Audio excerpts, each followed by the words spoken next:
Tristi, I can hear you. I can hear you too. I'm number 2 of 8 interviews today. Am I right? I think 9, actually. 9. I counted. Look at it. It's a marathon. Hey, you know what they say, first is the worst and second is the best, you know? All right, so you got the worst out of the way, and we'll get to the best then. The kids want to know how you're doing and how tall you actually are. I'm doing quite well. I'm in the thick of movie promo, but I'm home today, and if I stand up really tall, I might push 6'1". Please let them know. I will. Now you tell us about the movie. On the 26th of April, nationwide, releasing a feature film titled Unsung Hero that circles around mums and miracles and music. It's a 90s film, loads of 90s music about a man who lost everything in Australia and his courageous wife and he moving continents with 6 kids, 16 suitcases, and his wife was 6 months pregnant with the 7th child. And moving to America, then he loses his job when they arrive and they have to band together as a family. And out of that comes a artist by the name of Rebecca St. James. And it sort of chronicles their story. It's actually our parents' story and our sister Rebecca's story. It really drops into the beauty of local community. And without the local community and so many miracles that the local church and local community showed up in ways that were just miraculous for us, without that, we wouldn't be here. There'd be no For King Country. We wouldn't even be talking about a movie. We would have moved back to Australia with our tail tucked between our legs and wouldn't be married to Mariah. I mean, the domino effects of the multiverse are crazy. Oh, no doubt. But it did work out, and you ended up playing the role of your dad. What's that been like? I have dubbed it a very expensive therapy session.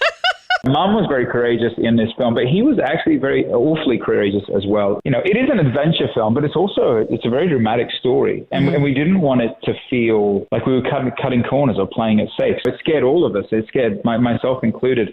Dad said I externalized a lot of what he felt internally, because that's what film is. It's pulling the layers out. I really had the gift of dropping into, because I was so young when we moved, dropping into his shoes. I'm roughly his age when he moved now. And as a son, to be able to put yourself in a position to really feel what he felt and feel the compounding failure and the insecurity and the pride and the loss and the fear, all of it, it was really profound for me. It gave me such great empathy. What a unique opportunity that most sons don't get with their dad. That's really cool. Thank you for sharing that. Can you pinpoint the most challenging scene? It's actually the only scene that we had to shoot twice.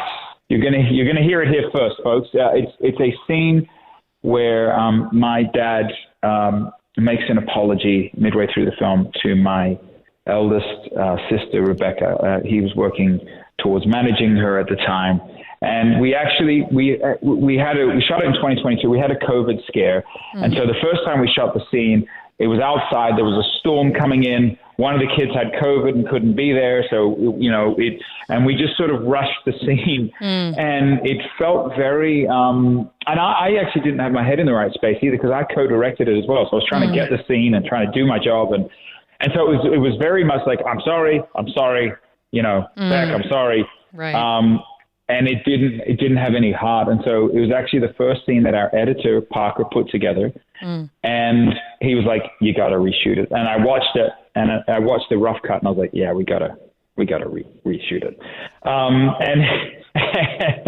And so we did. And our brother-in-law, so Rebecca's husband, Cubby, was the second unit director, and he came up right before the scene. He whispered something that will remain between him and me, but very pivotal to her story into my ear right before that scene, and it really put me in such a deep headspace to be able to deliver that scene. So a lot of layers to it for sure, as you can imagine. Yes. Can you pinpoint a scene that brought you the most joy, the biggest smile on your face right now when you think of that scene?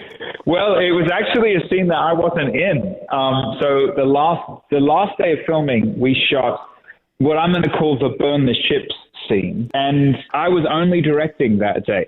Okay. And there's this really beautiful shot of my mum, played by Daisy Betts, where just the camera sort of slowly pushes in on her as she, quote unquote, watches the ship burn. And it was the last shot of the whole film. And I just remember the joy. Like, I think we'd all felt like, man, we've actually done, I think we were so proud of ourselves.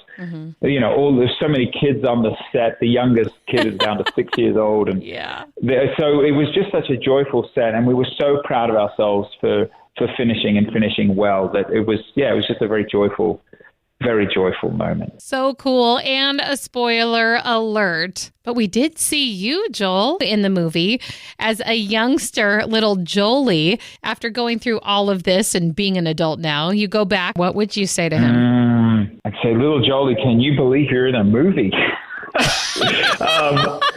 And I would say, hey, I love your unreasonable confidence. Hang on to that. Because it'll serve you well in your life.